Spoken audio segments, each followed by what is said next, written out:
नमस्कार, आप देख रहे हैं हमारी खास पेशकश हिंदुस्तान के स्नो वॉरियर और मैं हूं आपके साथ पूजा। जब युद्ध हिमालय पर्वत की वादियों में हो और जंग का मैदान बर्फीला हो तो चुनौतियां काफी बढ़ जाती हैं।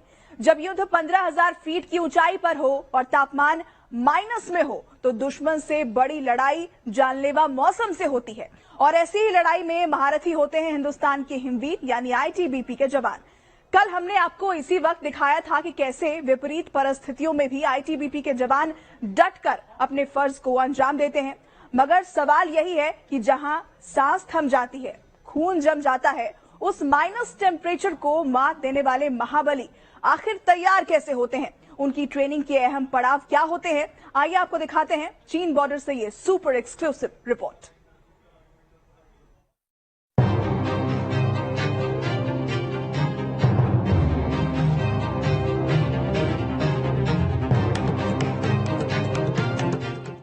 पंद्रह 15,000 फीट की ऊंचाई वाला बर्फीला रण क्षेत्र,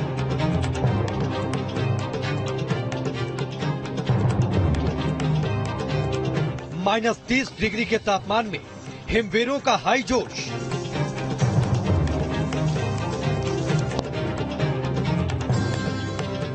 और बर्फ के तूफान के बीच मुस्कुराते चेहरों पर भारत माता का जय घोष।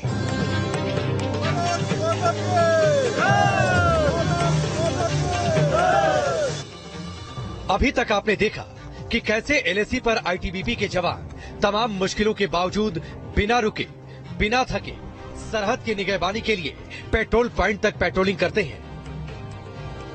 न्यूज नेशन के कैमरे से अभी तक हमने आपको दिखाया कि कैसे जिन परिस्थितियों में कोई आम इंसान कुछ पल भी सरवाइव नहीं कर पाता, उन हालात में आईटीबीपी के हिमवीर मुस्कुराते हुए बिना किसी परेशानी अपनी ड्यूटी को अंजाम देते हैं। क्रॉल करके आगे बढ़ना पड़ता है क्योंकि अगर पैर डालेंगे तो वह फंस जाएगा। जिस तरीके से हमें सांस ले लो, यहाँ पर 4-5 घंटे सरवाइव करना ही बहुत मुश्किल हो रहा है। सोचिए, ऑक्सीजन लेवल 70 के बीच मौसम से दो हाथ करते चीन जैसे चालाक दुश्मन के घात पर नजर रखना क्या दो मोर्चों पर एक साथ जंग लड़ने जैसा नहीं है? जाहिर है, इसके लिए टफ होने के साथ ही साहस, शौर्य और देश प्रेम का जज्बा तो अनिवार्य शर्त है ही। तकनीकी रूप से सक्षम होना भी जरूरी है।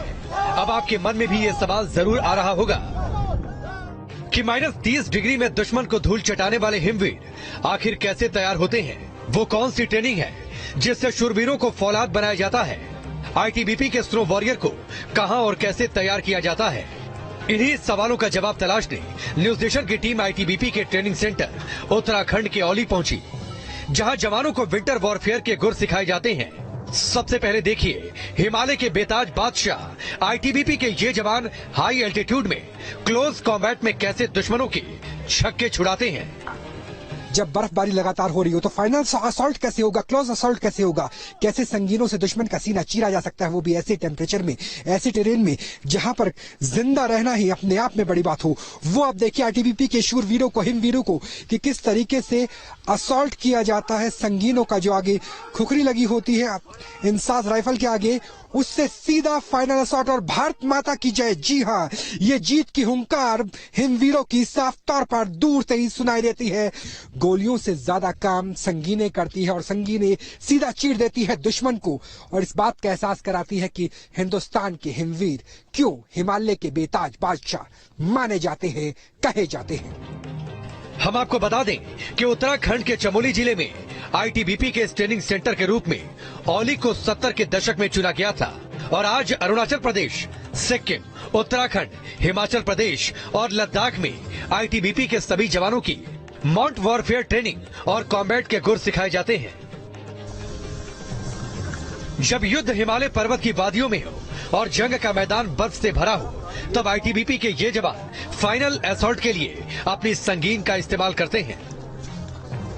स्कीइंग में माहिर जवानों के हाथों में डीआरडीओ की डिजाइन की गई इंसास राइफल होती है और कार्बन फाइबर से बनी स्की, जिसकी मदद से ये हिमवीर हवा की रफ्तार से दुश्मन पर धावा बोलने में सक्षम होते हैं। हर जगह भारतीय सशस्त्र बल, चाहे थल सेना हो, आईटीबीपी हो, उसकी ट्रेनिंग को महत्वपूर्ण माना जाता है। किस तरह की ट्रेनिंग आप यहाँ पर सोल्जर्स को दिलाते हैं और किस तरह के ट्रेनिंग्स पे उन्हें काम करना सिखाया जाता है? क्योंकि विजिबिलिटी अब हम शून्य देख रहे हैं, लगातार बर्फबारी हो रही है और ऐसे में भी ट्रेनिंग चल रही है। सबसे पहले आप सभी को ज्ञात है कि भारतीय तिब्बत सीमा पुलिस बल जो है भारतीय तिब्बत सीमा पर जो उत्तरी और नॉर्दर्न एरिया में पूर्वी और नॉर्दर्न एरियाज में बॉर्डर पर डिप्लॉयड है और जिनका कन्वेंशनल रोल एक हाई ऑल्टीट्यूड एरिया में जो कि बहुत ही चैलेंजिंग होता है। हम अभी 9,000 फीट पर हैं जहां ट्रेनिंग हो रही है। जैसे जैसे ऑल्टीट्यूड बढ़ता जाएगा, टेम्परेचर गिरता जाएगा, ऑक्सीजन कम होती जाएगी, टेरेन कंडीशन चेंज होती रहेंगी। आप देखेंगे कि पहले पहाड़ी इलाका, फिर बर्फीला इलाका, तो इस तरह से हम उनको एक तैयार करते हैं जिसको आप हिमवीर कहते हैं, जो कि एक स्की टेक्निक या स्की वारफेयर या माउंटेन टेक्निक या ग्लेशियर वारफेयर में सक्षम होता है ताकि वो हर तरह के चैलेंज को फेस कर पाए एनी कंडीशन में। स्कीइंग इस ट्रेनिंग का शायद सबसे पहला और बेहद अहम हिस्सा होता है, क्योंकि बर्फीले तूफान में स्कीइंग ही वो तरकीब है जिससे मूवमेंट बेहद तेज होता है। ऐसे बर्फीले इलाके में टेरेन बदलती रहती है, कहीं हार्ड बर्फ होती है तो कहीं दलदल जैसी। जाहिर है चुनौतियां बदलती रहती हैं। ट्रेन बदलने के साथ बर्फ की कंडीशन बदल जाती है, क्योंकि आमतौर पे जो न्यूज नेशन के दर्शक हैं वो तो सोचते हैं कि बर्फ का मतलब बर्फ ही है, लेकिन बर्फ के यहाँ रूप अलग अलग है। सही कह रहे हैं आप, बर्फ के रूप अलग अलग हैं। एक होता है नॉर्मल स्नो, दूसरा होता है ग्लेशिएटेड एरिया जहां पे बर्फ जम जाती है और उसको कहते हैं बर्फ की रिवर। एक्चुअली ग्लेशियर होती है एक बर्फ की नदी और वहां पे इतनी हार्ड स्नो होती है कि आप नॉर्मल कंडीशन में उसके ऊपर अलग से इक्विपमेंट जैसे क्रैम्पॉन्स, आइस एक्सेस और उसके लिए कला अलग चाहिए, उसको कहते हैं आइस क्राफ्ट।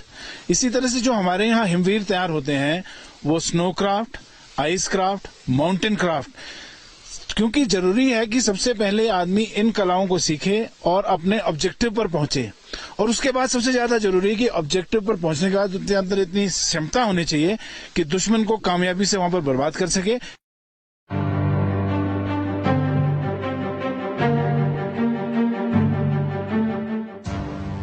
बर्फीले रण क्षेत्र में चुनौतियां कई गुना बढ़ जाती हैं। इसीलिए विंटर वॉरफेयर में आईटीबीपी के जवानों को जमीनी लड़ाई से इतर कई तरह की कठिन ट्रेनिंग दी जाती है, जिनमें से एक है जिप लाइन ट्रेनिंग, यानी मोटी रस्सियों के सहारे एक जगह से दूसरी जगह जाना। दरअसल कई बार जवानों को रास्ते में छोटे ग्लेशियर या फिर बर्फ की नदी मिलती है। कई बार इलाका दलदल वाला भी होता है। इन सभी बाधाओं को पार करने के लिए आईटीबीपी के जवान जिप लाइन का इस्तेमाल करते हैं। इसमें समय भी बचता है और खतरा भी कम हो जाता है।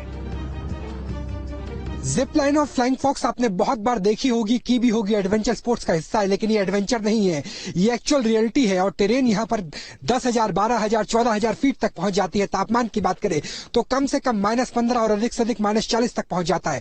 इस टेरेन में अगर जिप लाइन करनी हो, अगर हमें लगता है कि बीच में कोई नदी है, कोई ऐसा ऑब्स्टिकल है जिसे पार करना कम से कम स्कीइंग के लिहाज से मुनासिब नहीं रहेगा, और बहुत बार इतनी ऊंची पहाड़ियों पर एवलांच भी आ जाता है। एवलांच का मतलब आप समझिए कि ऐसी बाढ़ जो बर्फ की होती है, जो सब कुछ फतह करती हुई चली जाती है। और ऐसी स्थिति में क्या किया जाए? ऐसी स्थिति में किया जाता है जिप लाइन, फ्लाइंग फॉक्स, जिससे एक पहाड़ से दूसरे पहाड़ तक पूरे की पूरी ट्रूप की मूवमेंट होती है, ताकि बहुत जल्दी जहां आपको पहुंचना है उस जगह की पर पहुंचा जा सके।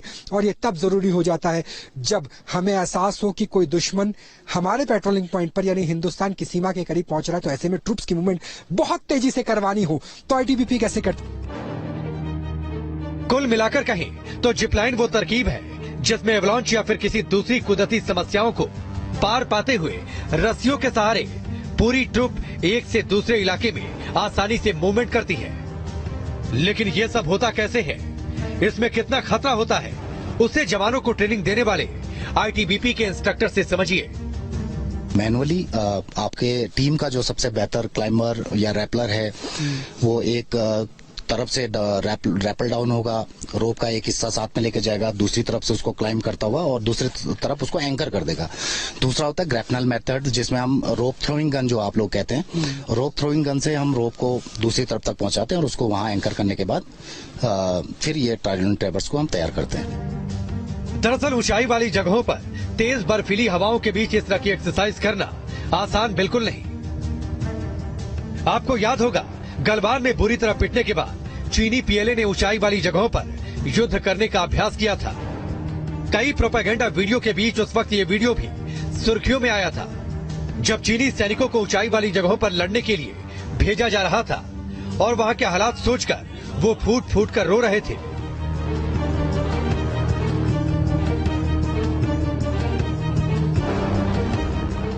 मगर आईटीबीपी के जवानों की ट्रेनिंग ऐसी होती है कि उनके लिए ऊंचाई वाले इलाकों में मुसीबतों से पार पाना ज्यादा मुश्किल नहीं।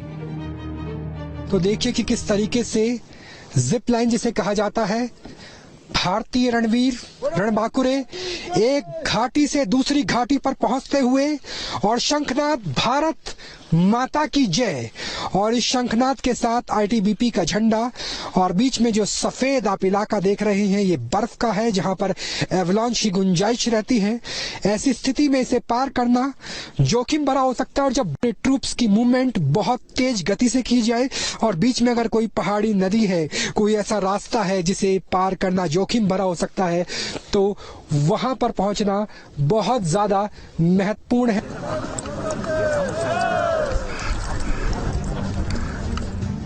यही वो जयघोष है जो जवानों का जोश हाई कर देता है, और फिर कुछ भी नामुमकिन नहीं रहता।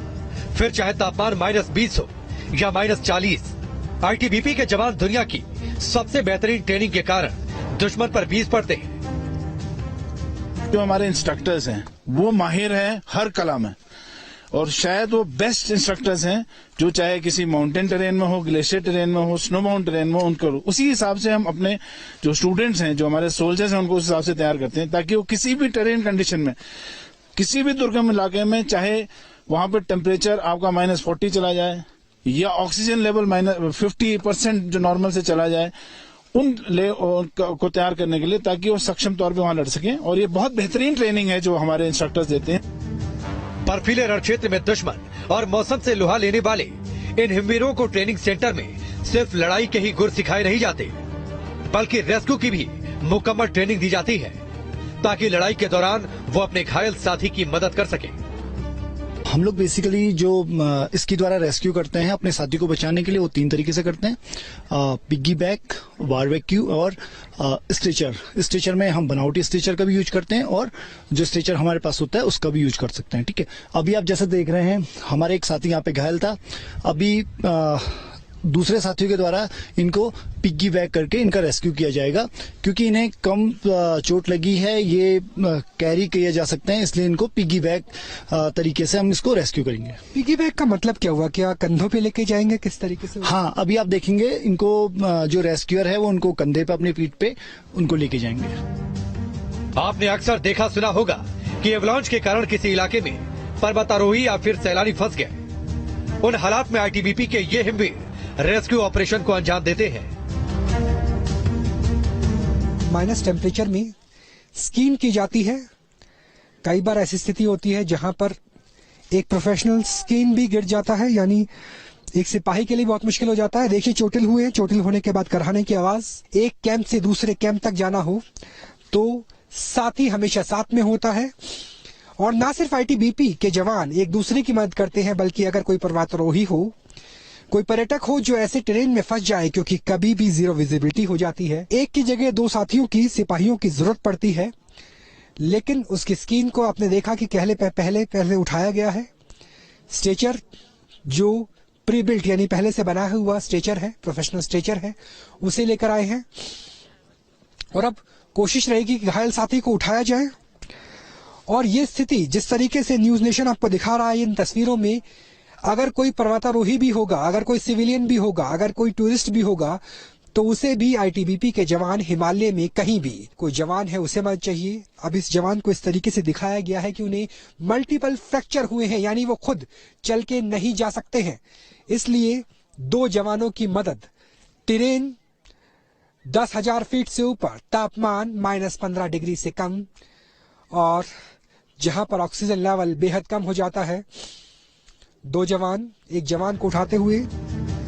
दरअसल आईटीबीपी के जवानों का मूल मंत्र होता है तकनीक के साथ जज्बा। ये किसी भी हालत में अपने घायल साथी को छोड़कर आगे नहीं बढ़ते।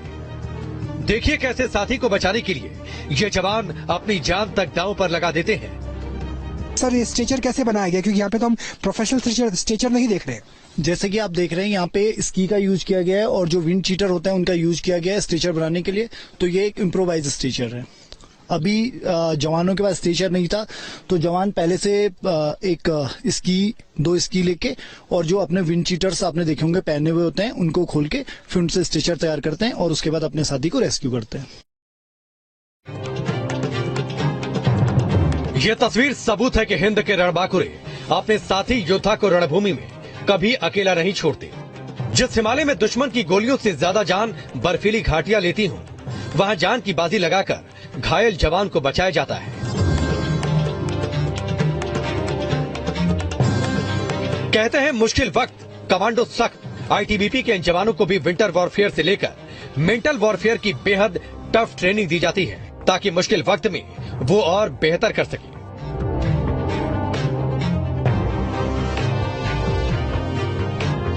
ऑक्सीजन की प्रॉब्लम जैसे जैसे ऑल्टीट्यूड बढ़ता जाता है ऑक्सीजन कम होता जाता है। उसके लिए सबसे जरूरी है कि जब भी ट्रुप ऐसे इलाकों में इंडक्ट होता है, ऐसे इलाकों में डिप्लॉय किया जाता है, उसको सबसे पहले एक्लिमेटाइज किया जाता है। एक्लिमेटाइजेशन हमारा एक सबसे जरूरी हिस्सा है। यहाँ पर भी जब हमारे स्टूडेंट्स ट्रेनिंग करने आते हैं, इनिशियल पीरियड इनका एक्लिमेटाइजेशन का है। एक्लिमेटाइजेशन का मकसद है कि आपकी बॉडी उस वातावरण में ढल जाती है। आईटीबीपी के इन जवानों को 10 से 15,000 फीट की उस ऊंचाई पर ट्रेंड किया जाता है, जहां आम आदमी कुछ पल भी ठहर नहीं सकता। इसका अनुभव हमारी टीम को भी हुआ जब कार्यक्रम की शूटिंग के दौरान कैमरामैन खुद को संभाल नहीं पाए। जयराम जी संभल के,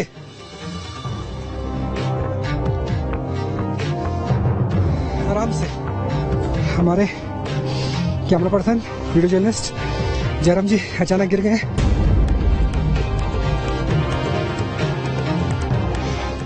थोड़ा बचाने की कोशिश की जाए।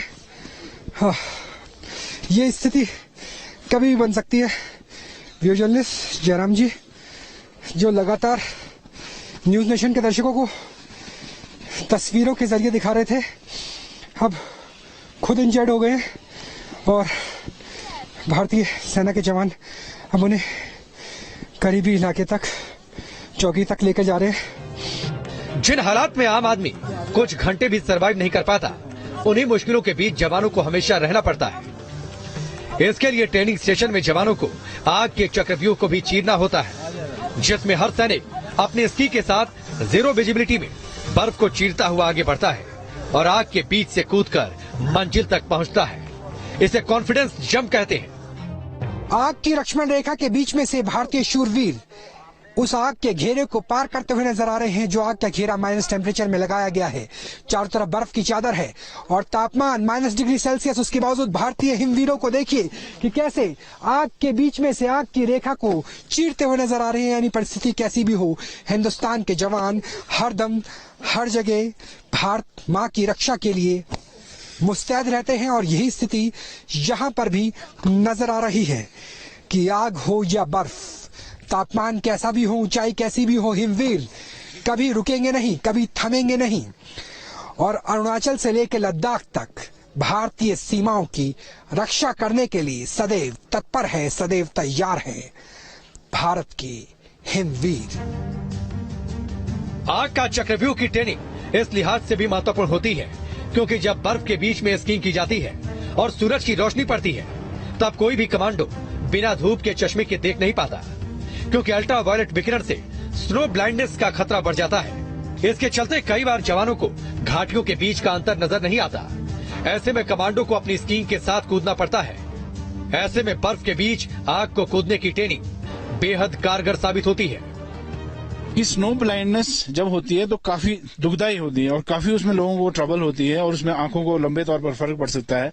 इमीडिएटली आपको ना रियलाइज हो, जैसे हम ग्लेशियर एरियाज में बाकी जगह में जब भी रहें, यदि आपको ये लॉन्ग टर्म इफेक्ट हो जाता है अगर आपको इनिशियली नहीं करते। इसलिए जरूरी है कि अल्ट्रा वायलेट रेज की प्रोटेक्शन से, क्योंकि सडनली ऐसे मौसम अभी है आपके कि जहां पे क्लाउड कंडीशन, लेकिन सडनली धूप आ गई तो अल्ट्रा वायलेट रेज सारी रिफ्लेक्ट करेंगी और सब आपकी आंखों को हिट करेंगी, तो काफी डेंजरस साबित हो सकती है। इसलिए हम हर एक को एडवाइज करते हैं, सिर्फ ट्रेनीज ही नहीं, जितना भी हमारा एडमिनिस्ट्रेटिव स्टाफ है उनको भी ऐसे कंडीशन में प्रॉपर जो है snow goggles ultraviolet protection वाले पहनने चाहिए।